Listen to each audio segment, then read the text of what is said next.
साथियों नमस्कार। आज की क्लास में हम बात करेंगे बायोडायवर्सिटी या जैव विविधता के संरक्षण के लिए भारत द्वारा नेशनल लेवल या राष्ट्रीय स्तर पर किस प्रकार के प्रयास किए जा रहे हैं। इन प्रयासों पर यदि हम दृष्टिपात करते हैं तो हम पाते हैं कि ये प्रयास कुछ कानूनों के माध्यम से, कुछ अभियान और कुछ प्रचार प्रसार के माध्यम से किए जा रहे हैं। उन्हीं में से एक है, सबसे पहले जिसकी हम बात करेंगे वो है बायोडायवर्सिटी एक्ट या जैव विविधता अधिनियम। 2002 में ये कानून बना था। इस कानून के तहत जैव विविधता के संरक्षण के लिए एक त्रिस्तरीय ढांचा प्रस्तुत किया गया और वो ढांचा क्या था कि जैव विविधता के संरक्षण के लिए नेशनल लेवल पर एक संस्था बननी चाहिए। उस संस्था का नाम होगा एनबीए, नेशनल बायोडायवर्सिटी अथॉरिटी के नाम से इसे जाना जाएगा। इसी प्रकार राज्यों के स्तर पर भी कुछ संस्थाएं बनाई जाएंगी जिन्हें किस नाम से जाना जाएगा, स्टेट बायोडायवर्सिटी बोर्ड के नाम से जाना जाएगा, जो कि राज्य के स्तर पर बायोडायवर्सिटी के संरक्षण को सुनिश्चित करने का कार्य करेंगे। और इसी प्रकार से सबसे निचले स्तर अर्थात ग्राम पंचायत के स्तर पर एक संस्था बनेगी जिसका नाम होगा बीएमसी, बायोडायवर्सिटी मैनेजमेंट कमेटी। और ये संस्था ग्राम पंचायत के स्तर पर बायोडायवर्सिटी के संरक्षण के लिए उत्तरदायी होगी। तो इस प्रकार का त्रिस्तरीय ढांचे का प्रावधान इस एक्ट के अंतर्गत किया गया है। अब बात करें कि किस प्रकार से जैव विविधता का संरक्षण इनके माध्यम से किया जाएगा, तो उसके लिए ये प्रावधान किया गया है कि जब भी कोई कंपनी, आप देखिए, जब भी कोई कंपनी अपना प्रोडक्ट बनाती है किसी प्लांट या किसी एनिमल का प्रयोग करते हुए या उसके कुछ हिस्सों का प्रयोग करते हुए यदि कोई कंपनी कोई प्रोडक्ट बनाती है तो उससे उस क्षेत्र की बायोडायवर्सिटी, जहां से वो प्लांट लिया जाता है, सपोज ये कोई ग्राम पंचायत है, हम मानते हैं ये कोई क्या है, ग्राम पंचायत का एरिया है और यहाँ पर कोई प्लांट है, कोई पादप है। उस पादप से कोई कंपनी ए आती है क्या बनाने के लिए कि हम इस पादप ए को लेके क्या बनाएंगे, एक औषधि बनाएंगे, एक मेडिसिन बनाएंगे। तो उससे क्या होगा, इस पादप को इस एरिया में नुकसान पहुंचेगा, अर्थात इस एरिया की जैव विविधता क्या होगी, प्रभावित होगी। तो इसके लिए बायोडायवर्सिटी एक्ट में ये प्रावधान किया गया है। सबसे पहला प्रावधान तो ये है कि यदि इस क्षेत्र में, यदि किसी ग्राम पंचायत के क्षेत्र में कोई कंपनी आके अपना रिसर्च वर्क करना चाहती है या कोई प्रोडक्ट बनाना चाहती है और वहां की जैव विविधता का वो उपयोग करती है, तो उस क्षेत्र की जो बीएमसी है, बायोडायवर्सिटी मैनेजमेंट कमेटी है, उसकी सलाह आवश्यक होगी। उसी के आधार पर क्या होगा, वो कंपनी उस क्षेत्र की जैव विविधता का अपने अनुसंधान कार्यों के लिए या प्रोडक्शन कार्यों के लिए यूज कर पाएगी। तो इस प्रकार से स्थानीय स्तर का जो रोल है, स्थानीय स्तर की जो भूमिका है जैव विविधता के संरक्षण में, वो बीएमसी के माध्यम से बढ़ जाती है, पहला। दूसरा ये किया गया है कि यदि ये कंपनी इस क्षेत्र से किसी भी प्रकार का लाभ यहाँ की बायोडायवर्सिटी का उपयोग लेते हुए कमाती है तो उसकी इक्वल शेयरिंग होगी, यानी इक्वल बेनिफिट शेयरिंग होगी। कोई कंपनी आती है, किसी क्षेत्र में काम करती है और वहां की जैव विविधता का इस्तेमाल करते हुए मुनाफा कमाती है, तो उस मुनाफे की हिस्सेदारी क्या होगी, इस क्षेत्र को भी दी जानी चाहिए। इस प्रकार का प्रावधान इस एक्ट के अंतर्गत किया गया। साथ ही साथ नेशनल बायोडायवर्सिटी फंड बनाने की बात कही गई। ये जो प्रॉफिट मिलेगा, जिसकी इक्वल शेयरिंग की जाएगी, उस क्षेत्र को जहां जैव विविधता को नुकसान पहुंचा है उस गतिविधियों से, उस क्षेत्र को नेशनल बायोडायवर्सिटी फंड के अंतर्गत क्या मिलेगा, पैसा मिलेगा। और उस पैसे का उपयोग उस क्षेत्र में जैव विविधता के लिए किया जाएगा, अर्थात उस क्षेत्र में जैव विविधता को बढ़ावा या उसके संरक्षण देने के लिए उसका प्रयोग किया जाएगा। साथ ही साथ ये अधिकार भी नेशनल बीएमसी जो कि पंचायत स्तर पर कार्य करती है, बायोडायवर्सिटी मैनेजमेंट कमेटी को दिया गया है कि उसकी सलाह से किसी भी स्थल को राष्ट्रीय विरासत स्थल घोषित किया जा सकेगा। इसके अतिरिक्त नेशनल बायोडायवर्सिटी जो अथॉरिटी है, जो कि राष्ट्रीय स्तर पर जैव विविधता के संरक्षण के संदर्भ में कार्य करेगी, उसे सिविल कोर्ट के अधिकार प्राप्त होंगे। सिविल कोर्ट के अधिकार का तात्पर्य है किसी भी कंपनी व्यक्ति को ये दस्तावेज पेश करने के लिए कह सकता है, स्वयं पेश होने के लिए कह सकता है। तो इस प्रकार की कुछ शक्तियां बीएमसी और नेशनल बायोडायवर्सिटी अथॉरिटी और साथ ही साथ स्टेट बायोडायवर्सिटी बोर्ड को देकर यह सुनिश्चित किया गया कि स्थानीय स्तर के जो समुदाय है उसका जैव विविधता के संरक्षण में भागीदारी की जाए। तो ये था पहला प्रयास राष्ट्रीय स्तर पर जैव विविधता के संरक्षण के लिए। अगले प्रयास की ओर चलते हैं और वो है एक अन्य कानून जिसका नाम है scheduled tribe and other traditional forest dweller recognisation of forest right act. 2006 में ये एक्ट बनता है और इस एक्ट का जो मूल उद्देश्य होता है वो ये था कि ऐसी जनजातियां जो कि वन क्षेत्र में निवास करती हैं, उन जनजातियों का भूमि पर अधिकार सुनिश्चित करना या उस क्षेत्र की जैव विविधता पर अधिकार सुरक्षित करना, ताकि दो चीजें हों, एक तो जनजाति को अपने अधिकार मिले और साथ ही साथ उस क्षेत्र की जैव विविधता भी क्या हो जाए, संरक्षित हो जाए। तो क्या करता है ये कानून? अधिकार देता है, स्वामित्व देता है, किसको देता है? निजी या समुदाय को, या तो निजी स्तर पर या सामुदायिक स्तर पर अधिकार प्रदान करता है। किसके? सामुदायिक या कृषित भूमि पर, अर्थात यदि कोई कृषि भूमि है उस पर कोई निजी व्यक्ति जो कि क्या है, जनजाति समूह से संबंधित है, उसको स्वामित्व प्रदान करता है, या सामुदायिक स्तर पर उस पर खेती हो रही है तो पूरे समुदाय को उस भूमि पर क्या करता है, स्वामित्व का अधिकार जोड़ता है। तो इस प्रकार से ये क्या करता है, संरक्षण और जीविका को आपस में जोड़ देता है। कैसे जोड़ देता है कि जब स्वामित्व दे दिया जाएगा, किसको? निजी व्यक्ति को या समुदाय को उस जमीन का स्वामित्व दे दिया जाएगा, उस क्षेत्र का स्वामित्व दे दिया जाएगा, तो सबसे पहले तो उस क्षेत्र की जैव विविधता क्या हो जाएगी, संरक्षित हो जाएगी। और दूसरा, वहां से वो व्यक्ति कृषि के द्वारा, वो समुदाय कृषि के द्वारा क्या करेगा, अपनी जीविका चलाएगा।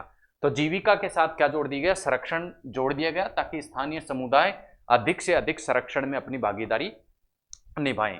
साथ ही साथ वो समुदाय जो कि परंपरागत रूप से किसी वन जीव संसाधन पर, वन्य संसाधनों पर अपना अधिकार रखता है, उसका स्वामित्व वहां पर क्या किया गया, सुनिश्चित किया गया, और ज्यादा अधिकार उनको इस संदर्भ में प्रदान किए गए, और ये अधिकार अधिकतम 4 हेक्टेयर क्षेत्र में ही प्रदान किए जाएंगे, ऐसा इस कानून के अंतर्गत क्या कहा गया है। साथ ही एक बात और सुनिश्चित इस कानून के अंतर्गत की गई है कि ऐसी कोई भी जनजाति जो किसी जंगल क्षेत्र में रहकर क्या कर रही है, खेती कर रही है, उनको उस क्षेत्र से निष्कासित नहीं किया जाएगा, निकाला नहीं जाएगा। और जंगल क्षेत्र में, वन क्षेत्र में जनजातियों के अधिकार किस प्रकार के होंगे, ये डिसाइड करने की, ये निर्णय करने की शक्ति भी किसको दे दी गई है, ग्राम सभा को दे दी गई है। तो इस कानून के माध्यम से ग्राम सभा को अधिक शक्तिशाली बनाया गया है। किस मामले में? कि वन क्षेत्र में जनजातीय समुदायों के अधिकार जो होंगे वो किस प्रकार के होंगे, इस मामले में। अगले प्रयास की ओर बढ़ते हैं जो कि राष्ट्रीय स्तर पर जैव विविधता संरक्षण के लिए किया जा रहा है, उसका नाम है joint forest management programme. Hindi में इसे हम कह सकते हैं संयुक्त वन प्रबंधन कार्यक्रम।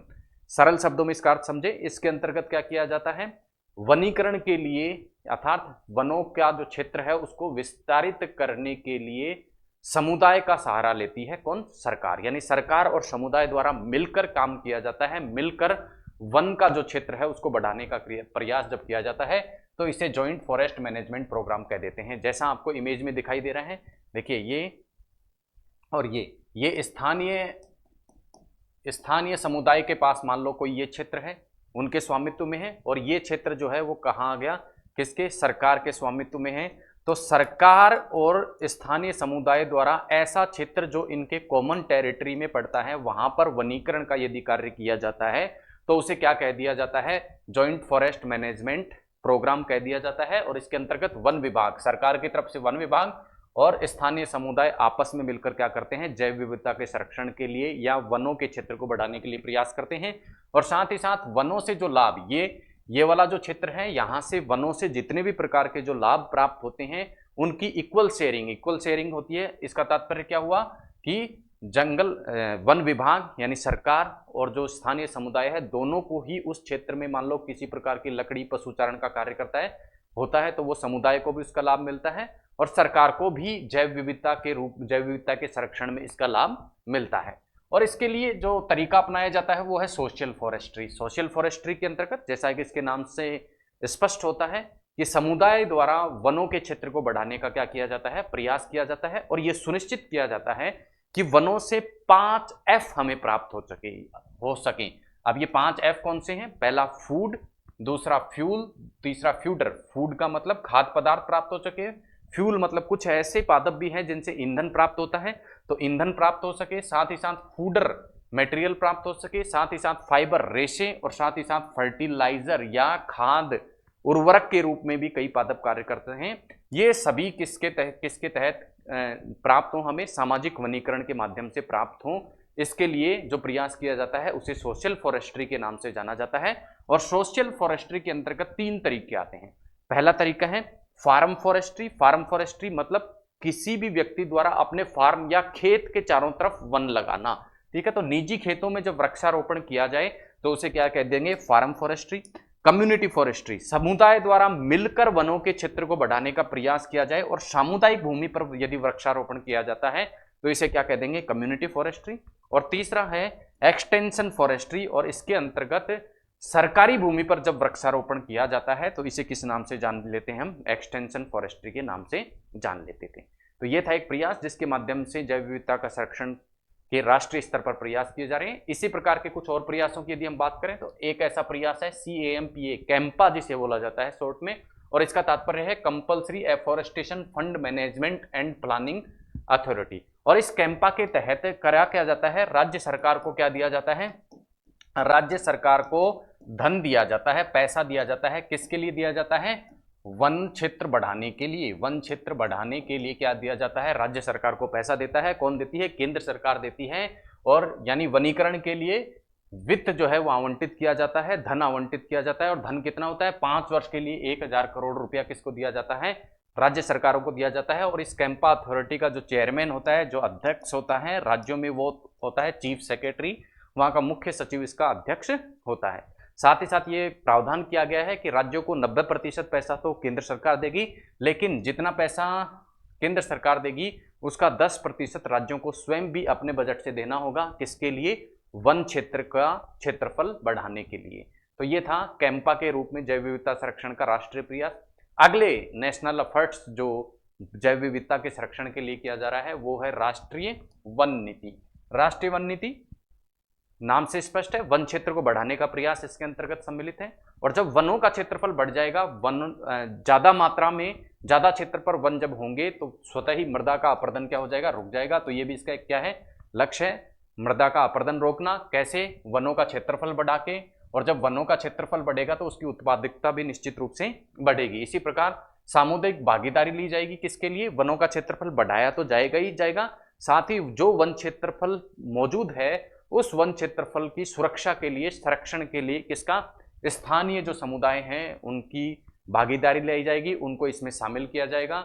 और वनों के माध्यम से ग्रामीण क्षेत्र में ईंधन, चारा आदि सभी चीजों की आवश्यकताएं जो हैं वो पूरी की जाएं। इस प्रकार के लक्ष्य राष्ट्रीय वन नीति के तहत रखे गए हैं।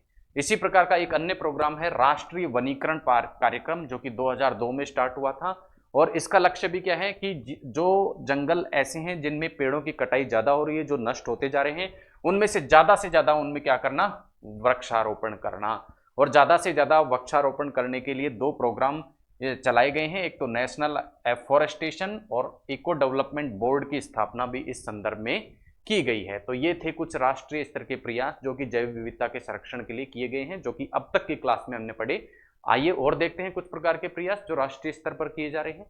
अगला है चिपको आंदोलन। 1974 में यह आंदोलन चलाया गया था। और कहाँ चलाया गया था, उत्तराखंड का जो एक गांव है, चामोली डिस्ट्रिक्ट में एक गांव है उत्तराखंड का, गांव का नाम था रेनी। इस रेनी गांव में जब कुछ ठेकेदार वनों की कटाई करने के लिए आए तो उनको रोकने के लिए कुछ लोगों ने वृक्षों से चिपक गए, पेड़ों से चिपक गए और कहा कि पहले हम पे कुल्हाड़ी चलाओ, उसके बाद वृक्षों पर कुल्हाड़ी चलाना। तो इस प्रकार का प्रयास का जो नेतृत्व किया था वो सुंदरलाल बहुगुणा ने किया था। तो चिपको आंदोलन उत्तराखंड के जो रेणी गांव है, जो कि चामोली डिस्ट्रिक्ट में पड़ा था, वहां इस प्रकार का प्रयास जैव विविधता के संरक्षण के लिए, या हम कह सकते हैं वनों के संरक्षण के लिए किया गया था। और इसी प्रकार का एक प्रयास राजस्थान में भी अमृता देवी के नेतृत्व में किया गया था। और ये प्रयास जोधपुर के खेजरोली नाम के गांव में किया गया था। इसे भी चिपको आंदोलन के नाम से राजस्थान में जाना जाता है। और चिपको आंदोलन से प्रेरित होकर एक अन्य प्रकार का आंदोलन कर्नाटक में चलाया गया, जिसे एपिको आंदोलन के नाम से जाना जाता है। और एपिको आंदोलन के अंतर्गत जो कर्नाटक में कालासी जंगल हैं, उन कालासी जंगलों में जब वनों की कटाई की जा रही थी तो स्थानीय समुदाय उनको रोकने के लिए वृक्षों से चिपक गया था। इसी कारण इसे चिपको आंदोलन से प्रेरित आंदोलन माना जाता है। नेक्स्ट राष्ट्रीय प्रयास की हम बात करें तो वो है राष्ट्रीय बांस मिशन, नेशनल बंबू मिशन के नाम से इसे जाना जाता है। और 100 का 100% पैसा जो इस मिशन के लिए मिलता है वो केंद्र सरकार से मिलता है। तो 100% केंद्र प्रायोजित ये मिशन है। और इसके अंतर्गत प्रयास किया जाता है कि बांस के अंतर्गत, बांस की जो खेती के अंतर्गत क्षेत्र है उसको भी बढ़ाया जाए, और साथ ही साथ प्रति हेक्टर जो प्रोडक्टिविटी है बांस की उत्पादन की, उसको भी बढ़ाया जाए। यानी उत्पादन और उत्पादकता, प्रोडक्शन और प्रोडक्टिविटी दोनों को ही बढ़ाने का प्रयास नेशनल बंबू मिशन के तहत किया जाता है। और बांस की जो वैरायटीज हैं उनकी मार्केटिंग जो है उसको उसकी सुविधा विस्तार करने की बात भी इस मिशन में की गई है कि बांस का जो उत्पादन होता है उसमें से अच्छे प्रकार का जो बांस है उसकी मार्केटिंग के लिए प्रयास किए जाएं। अगला मिशन है इस तरीके का मैग्रोव फॉर फ्यूचर। मैग्रोव जो कि हम पिछली क्लासेस में पढ़ चुके हैं, दलदली क्षेत्र में उगने वाले जो वनस्पति होती है उसे मैग्रोव के नाम से जाना जाता है। और ये तटीय इकोसिस्टम, कोस्टल एरिया या तटीय क्षेत्रों में ये वनस्पति उगती है, तो इस कारण तटीय क्षेत्र का जो इकोसिस्टम है उस इकोसिस्टम के लिए या उस पारिस्थितिकी तंत्र के लिए बहुत क्या हो जाती है, उपयोगी हो जाती है। तो इस इकोसिस्टम, तटीय इकोसिस्टम में सस्टेनेबल डेवलपमेंट निश्चित करने के लिए क्या करना चाहिए, मैग्रोव में अधिक से अधिक मात्रा में मैग्रोव के संरक्षण के लिए निवेश करना चाहिए। इस प्रकार की बात मैग्रोव फॉर फ्यूचर मिशन के अंतर्गत कही गई। अगला प्रयास इस संदर्भ में जो किया जाता है वो था राष्ट्रीय झील संरक्षण योजना, और इसके अंतर्गत झीलों के संरक्षण का प्रयास किया गया।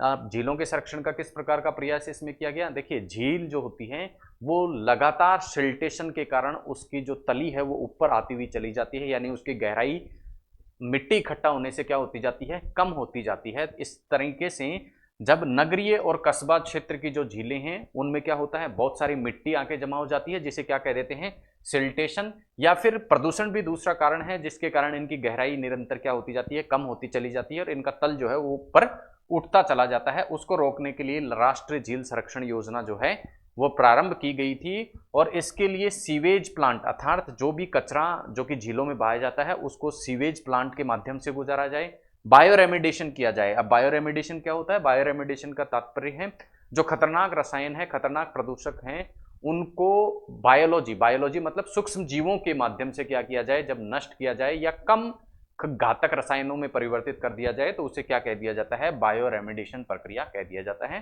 तो इस प्रकार के प्रयास कुछ किए जाने चाहिए ताकि झीलों में प्रदूषण कम हो और झील जो संकुचित होती जा रही हैं वो ना हो। ऐसा प्रयास राष्ट्रीय झील संरक्षण योजना के तहत किया गया। अगले प्रयास की ओर चलते हैं, वो है coastal regulation zone. Coastal regulation, coastal मतलब तटीय जो क्षेत्र होते हैं, तटीय क्षेत्र की जो जैव विविधता है उसके संरक्षण के लिए इसमें उपाय किए गए। और क्या उपाय किए गए कि जो तटीय क्षेत्र है उसको CRZ coastal regulation zone first, second, third, fourth में विभाजित किया गया। अर्थात समुद्र के जो बिल्कुल पास का एरिया है, समुद्र का जो बिल्कुल पास का एरिया है, फिर उससे दूर का, फिर उससे दूर का जो एरिया है उसको 1, 2, 3, 4 में विभाजित किया गया। और ये डिसाइड किया गया कि जो समुद्र तट के बिल्कुल पास का एरिया है उसमें किसी प्रकार का ऐसा कार्य नहीं किया जाएगा जो जैव विविधता, जो समुद्र की जैव विविधता है या तटीय क्षेत्र की जैव विविधता है उसको नुकसान पहुंचाए। और इसके लिए राष्ट्रीय और राज्य स्तर पर क्या बनाया गया, कोस्टल रेगुलेशन संस्थाएं बनाई गई, तटीय क्षेत्र प्रबंधन प्राधिकरण बनाए गए जिनके माध्यम से तटीय क्षेत्रों की जो है जैव विविधता को सुरक्षित किया जा सके।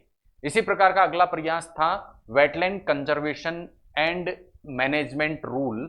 2010 में ये रूल बनाए गए। और वेटलैंड मतलब दलदली जो क्षेत्र हैं उनके जो उनका जो नष्ट होना था उसको रोकने के लिए ये अभियान चलाया गया 2010 में। और इसके अंतर्गत कुछ नियम बनाए गए और इन नियमों में ये कहा गया कि वेटलैंडों के आसपास, यानी जहां वेटलैंड स्थित है उसके आसपास का जो एरिया है वहां पर ऐसी कोई गतिविधि ना की जाए जो कि वेटलैंड के जैव विविधता को क्या पहुंचाए, नुकसान पहुंचाए। और इसके लिए वेटलैंडों को क्या किया गया, क्लासिफाई किया गया कि किन किन वेटलैंडों के अंतर्गत किस किस प्रकार की कार्यवाही या जो कार्य हैं वो किए जा सकते हैं और कौन से नहीं किए जा सकते, इसके आधार पर इनका क्लासिफिकेशन किया गया।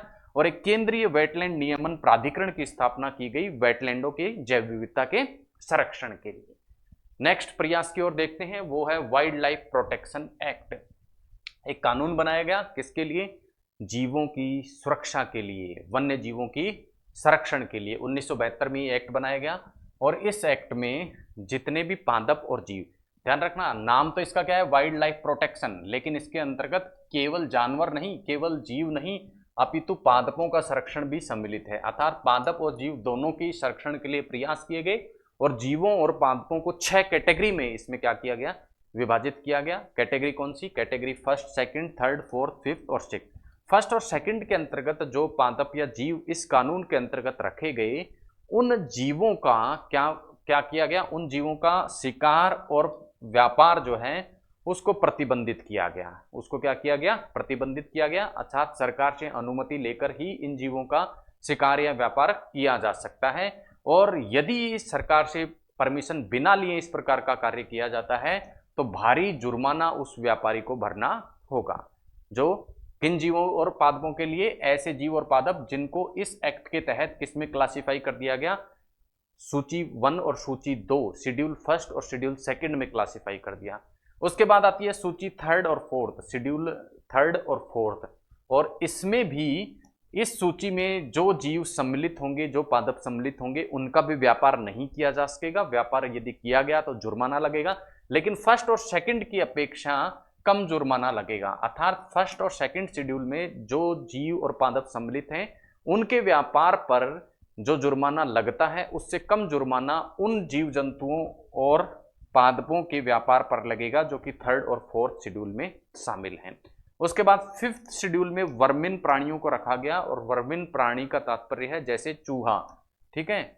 और इसके अंतर्गत वो जीव रखे गए जिनके शिकार पर किसी प्रकार की सजा या जुर्माने का प्रावधान नहीं रखा गया। जैसे चूहे को मारने पर किसी प्रकार की सजा या जुर्माने का प्रावधान नहीं है।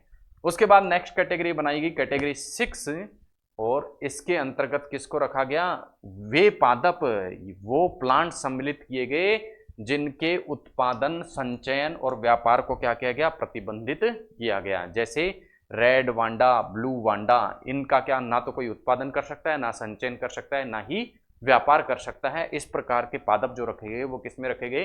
कैटेगरी 6 या शेड्यूल 6 में रखे गए।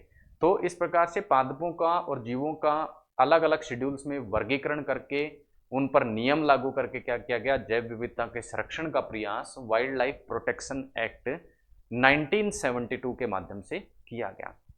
नेक्स्ट जैव विविधता के संरक्षण के लिए किया गया राष्ट्रीय प्रयास है national wild life action plan, राष्ट्रीय वन्य जीव एक्शन कार्यक्रम इसको बोला गया।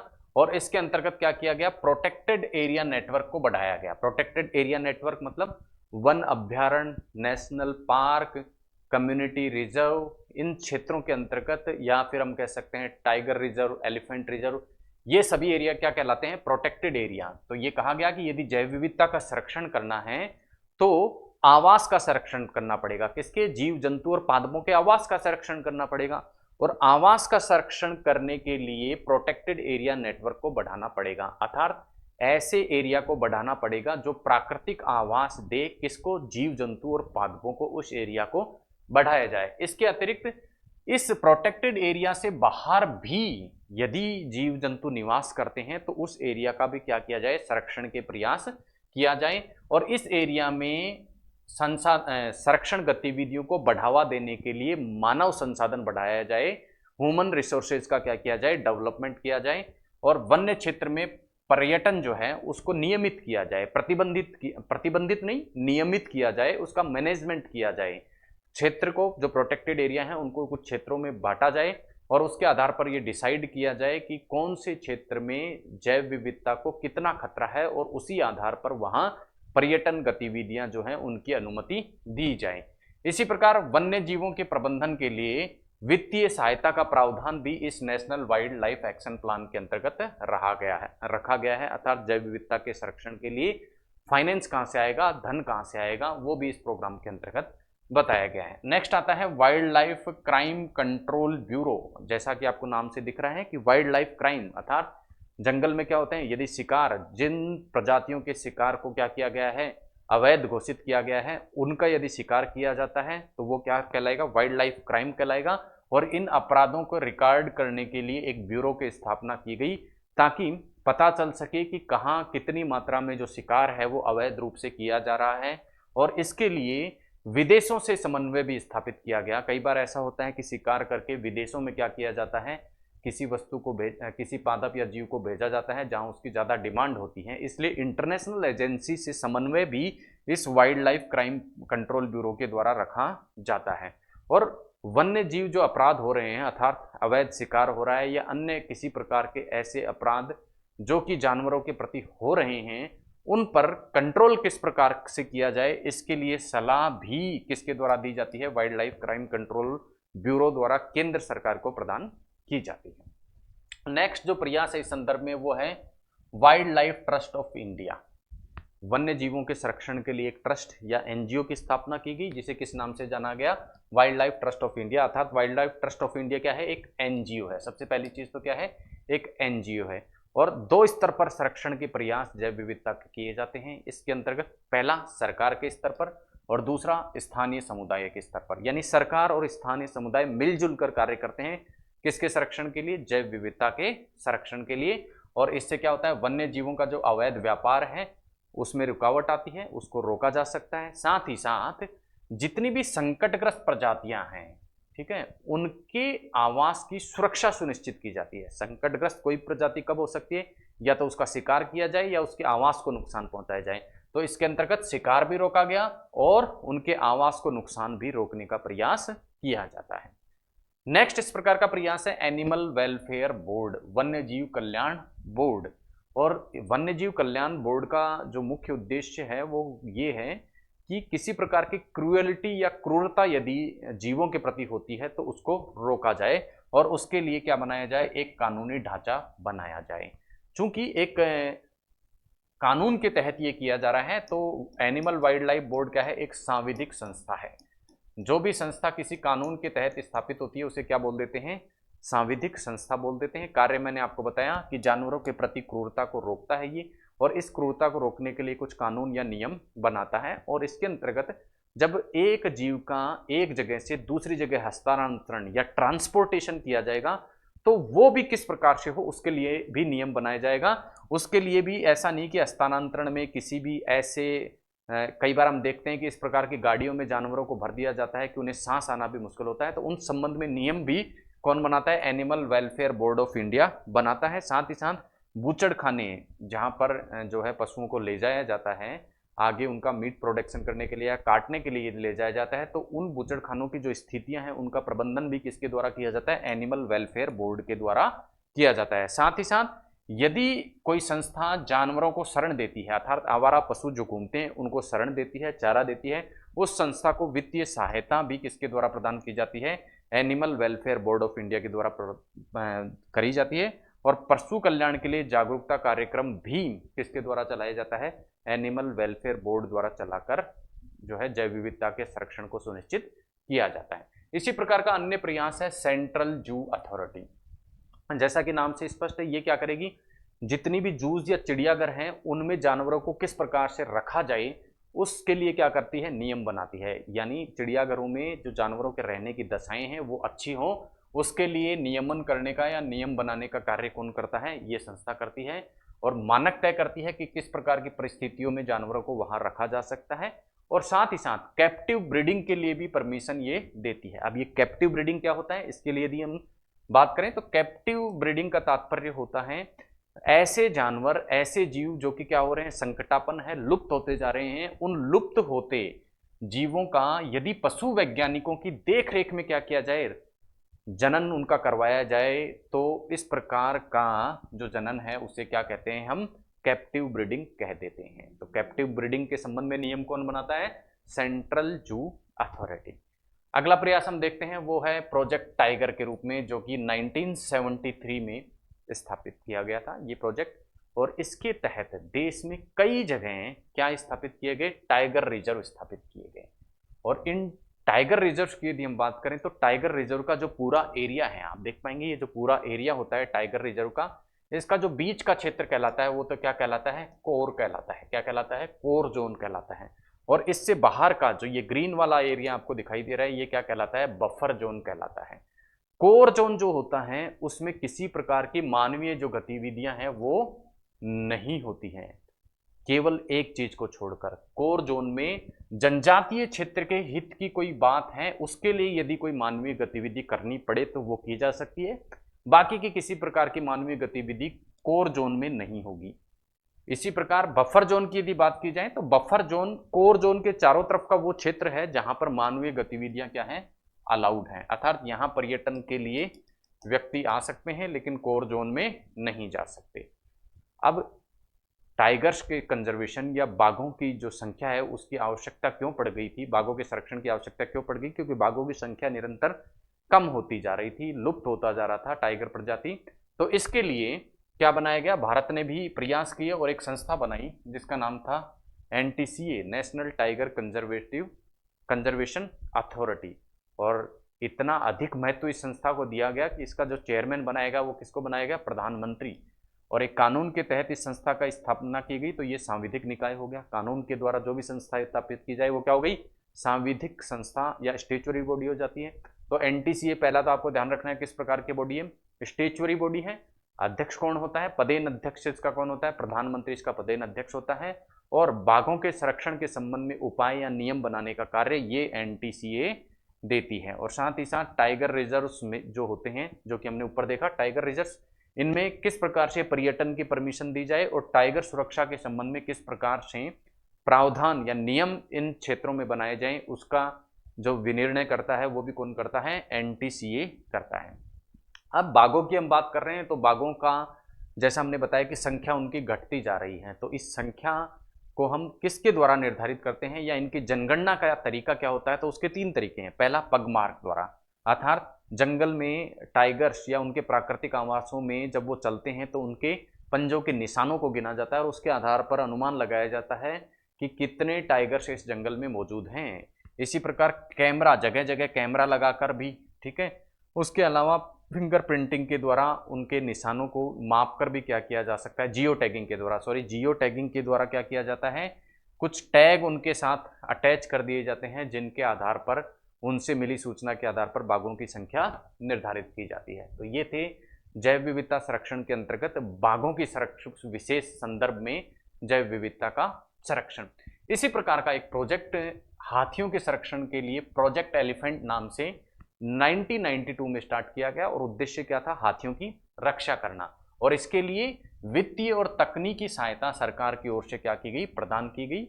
और मुख्य रूप से हाथियों का जो शिकार किया जाता था वो उनके दांतों के लिए किया जाता था, क्योंकि उनके दांत बहुत महंगे जो हैं वो बिकते हैं। इसीलिए हाथी दांत का अवैध व्यापार मुख्य रूप से रोकने के लिए इस प्रोजेक्ट एलिफेंट को 1992 में स्टार्ट किया गया था। और इसके अतिरिक्त भी यदि हम बात करें तो हाथियों के संरक्षण के लिए कुछ और उपाय भी किए गए, जैसे एलिफेंट कॉरिडोर। और इस एलिफेंट कॉरिडोर के अंतर्गत क्या प्रयास किया गया कि हाथियों के जितने भी प्राकृतिक आवास हैं उनको आपस में जोड़ दिया जाए, मतलब ऐसी सुरक्षा प्रदान की जाए। जैसे आप देखेंगे कि मान लो ये एक प्राकृतिक आवास है हाथी का और ये दूसरा प्राकृतिक आवास है। एक आवास से दूसरे आवास में जाते समय इनको किसी प्रकार की हानि ना हो, कोई एक्सीडेंट ना हो, इसके लिए एक प्राकृतिक आवास से दूसरे प्राकृतिक आवास में प्रवेश करने के लिए कॉरिडोर बनाए गए, जिसे क्या बोला गया, एलिफेंट कॉरिडोर बोला गया, जो इनको अबाध मार्ग प्रदान करता है एक प्राकृतिक आवास से दूसरे प्राकृतिक आवास में जाने के लिए। हाथियों के संरक्षण के संदर्भ में अन्य उपाय था MIKA, माइक के नाम से जिसे जाना जाता है। इसका तात्पर्य है monitoring of illegal killing of elephants, और अवैध रूप से हाथियों का शिकार रोकने के लिए इस माइक प्रोग्राम को चलाया गया। एक अन्य प्रोग्राम, इस नाम से एक फिल्म भी आपने देखी होगी, हाथी मेरा साथी नाम से एक प्रोग्राम स्टार्ट किया गया और ये संयुक्त प्रोग्राम था पर्यावरण मंत्रालय और वाइल्ड लाइफ ट्रस्ट का, जिसके माध्यम से लोगों को जागरूक किया गया कि किस प्रकार से जानवर जो होते हैं उनके साथी के रूप में कार्य कर सकते हैं, उनको नुकसान ना पहुंचाया जाए।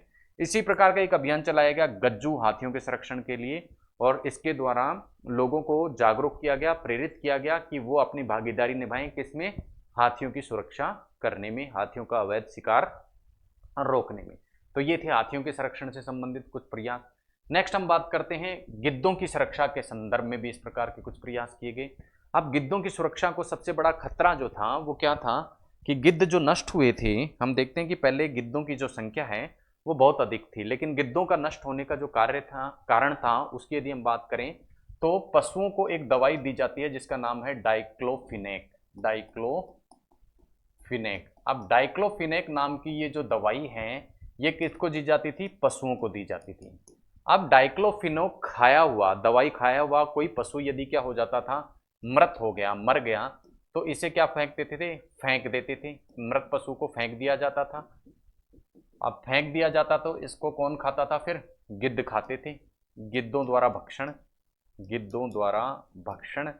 अब जब गिद्धों द्वारा इसका भक्षण किया जाता था तो इस मृत जो जानवर है, इस मृत जानवर में क्या होती थी, डाइक्लोफिनेक होती थी। और डाइक्लोफिनेक जैसे ही गिद्ध के मुंह में जाती थी तो ये डाइक्लोफिनेक गिद्धों की किडनी को क्या कर देती थी, फेल कर देती थी, किडनी फेल। तो ऐसे मृत जीव जंतु जिनमें क्या थी, डाइक्लोफिनेक का इंजेक्शन लगा हुआ था, उस डाइक्लोफिनेक को यदि डाइक्लोफिनेक खाए हुए किसी पशु यदि मृत हो गया और उसको गिद्ध ने खा लिया तो गिद्ध की हो जाती थी किडनी फेल होने से उसकी क्या हो जाती थी, मृत्यु हो जाती थी। ठीक है, इसलिए क्या किया गया, डाइक्लोफिनेक जो दवा है उसका जानवरों पर जो प्रयोग है उस पर प्रतिबंध लगाया गया, गिद्धों की सुरक्षा के लिए। साथ ही गिद्धों या वल्चर की सुरक्षा के लिए अन्य जो प्रयास किया गया उसके अंतर्गत वल्चर सेफ्टी जोन बनाए गए। वल्चर सेफ्टी जोन का तात्पर्य ऐसे प्राकृतिक आवास जहां गिद्धों की आबादी रहती है उसके 150 किलोमीटर एरिया में, 150 किलोमीटर की परिधि में कोई भी जानवर ऐसा नहीं होगा जो डाइक्लोफिनेक जिसको दी जाए, ऐसा प्रयास किया गया। डाइक्लोफिनेक जानवरों को नहीं दी जाएगी तो जानवर मृत होंगे, उनको गिद्ध खाएंगे तो गिद्धों पर किसी प्रकार का असर नहीं पड़ेगा। क्यों? क्योंकि इस वल्चर सेफ्टी जोन के माध्यम से डाइक्लोफिनेक का प्रयोग ही वहां पे क्या कर दिया गया, समाप्त कर दिया गया। इसी प्रकार वल्चर रेस्टोरेंट भी गिद्धों के संरक्षण के लिए बनाए गए और वल्चर रेस्टोरेंट के अंतर्गत क्या किया गया, गांव वासियों को यह प्रोत्साहित किया गया कि वो पशुओं पर डाइक्लोफिनेक दवा का प्रयोग न करें, और यदि डाइक्लोफिनेक दवा का प्रयोग वो ना करेंगे, उनका जो मृत पशु होगा उसको गिद्धों का आहार करने के लिए या गिद्धों के भोजन के रूप में किसी खाली स्थान पर वो डालेंगे तो उसके एवज में उन्हें वन विभाग द्वारा क्या दिया जाएगा, कुछ प्रोत्साहन दिया जाएगा। तो वन विभाग का ये प्रयास था जिसके अंतर्गत डाइक्लोफिनेक मुक्त यानी डाइक्लोफिनेक की पहले क्या होगी, जांच होगी उस मृत जानवर की, जो मर गया जो जानवर, उसकी वन विभाग पहले ये जांच करेगा कि इसके द्वारा डाइक्लोफिनेक खाई हुई है या नहीं। यदि डाइक्लोफिनेक नहीं खाई हुई तो उसको खुले में छोड़ दिया जाएगा और ये खुला स्थान वल्चर या गिद्धों के लिए वल्चर रेस्टोरेंट के रूप में काम करेगा। तो ये था प्रयास जैव विविधता के संरक्षण के अंतर्गत गिद्धों की सुरक्षा के लिए। इसी प्रकार के प्रयास राइनो की सुरक्षा के लिए भी किए गए। राइनो मतलब गेंडे की सुरक्षा के लिए। तो गेंडे की सुरक्षा के लिए जो मिशन चलाया गया वो कौन सा था, राइनो मिशन 2020 में चलाया गया, इसलिए इसे राइनो मिशन 2020 के नाम से भी जाना जाता है। और इसके अंतर्गत ये लक्ष्य निर्धारित किया गया कि 2020 तक गेंडों की जो संख्या है, राइनोज की जो संख्या है, उसको 2000 से बढ़ाकर कितना कर दिया जाएगा, 3000 कर दिया जाएगा।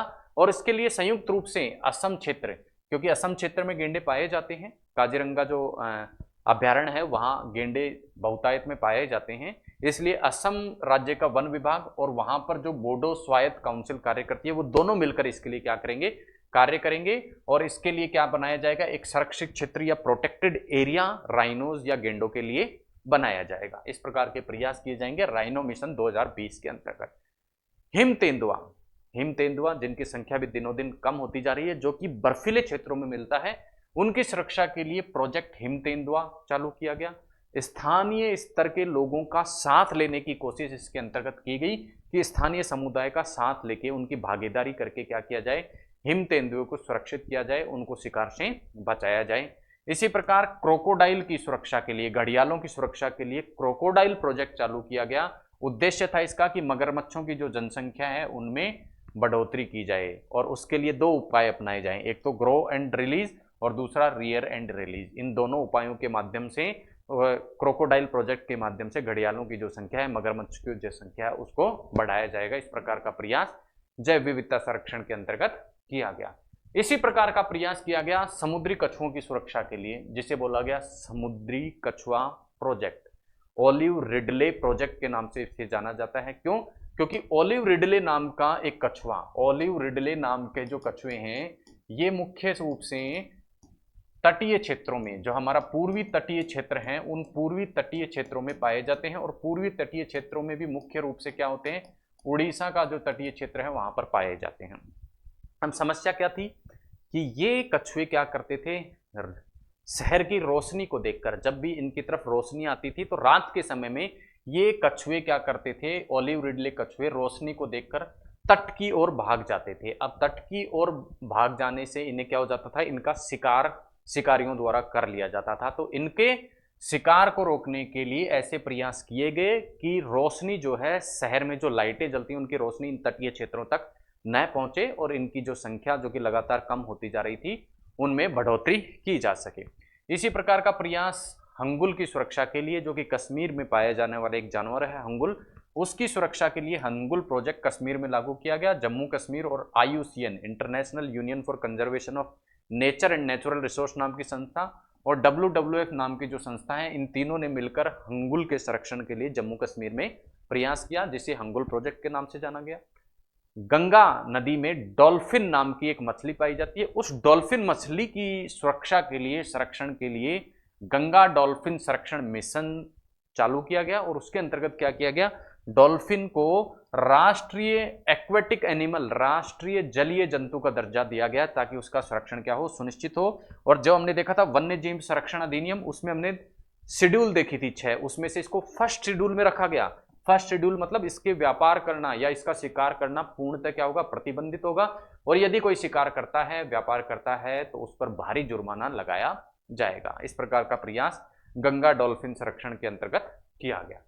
नेक्स्ट, जैव विविधता संरक्षण के लिए कुछ अभियान भी चलाए गए, जैसे SEBS नाम से एक ट्रेन चलाई गई जिसका नाम था साइंस एक्सप्रेस बायोडायवर्सिटी स्पेशल।